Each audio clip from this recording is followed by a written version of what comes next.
Welcome to The Bottom Line. I'm Pastor Rick Utze from Maranatha Community Fellowship in Plain City, Ohio.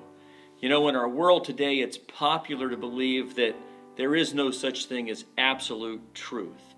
In other words, we can really do anything that we desire as long as it doesn't hurt other people. We're adults, we can make up our own minds, we can do our own thing, and really, what's the harm? The problem with that thinking is that the ripple effects go farther and the consequences are much bigger than we often imagine they could possibly be.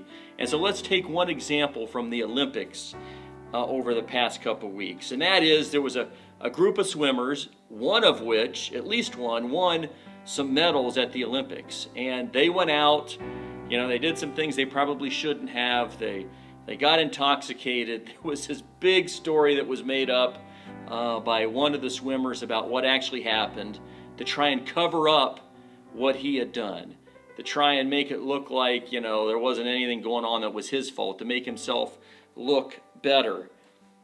And if you followed the Olympics at all, you're familiar with this story.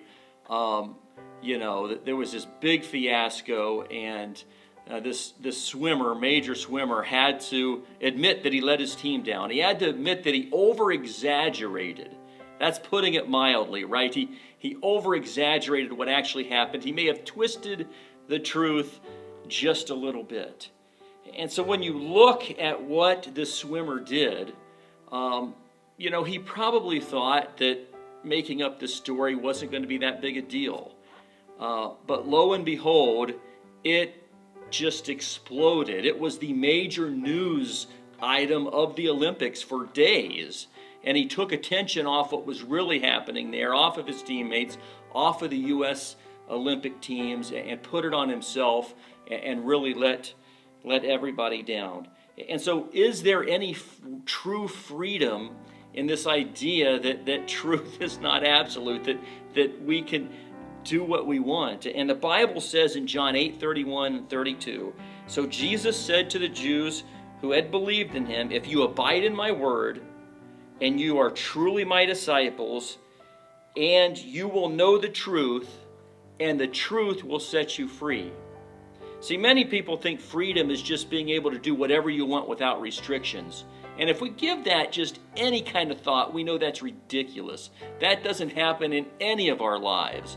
We have to have some restrictions that we live by, or people are going to get hurt, and consequences are going to be real, and the effects are going to ripple out.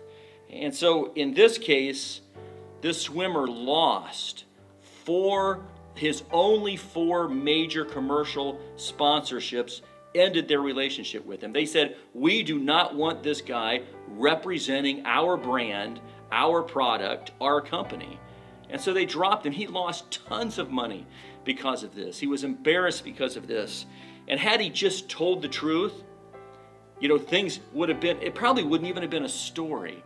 And yet Jesus comes and tells us, if you want to be truly free, I'm the truth.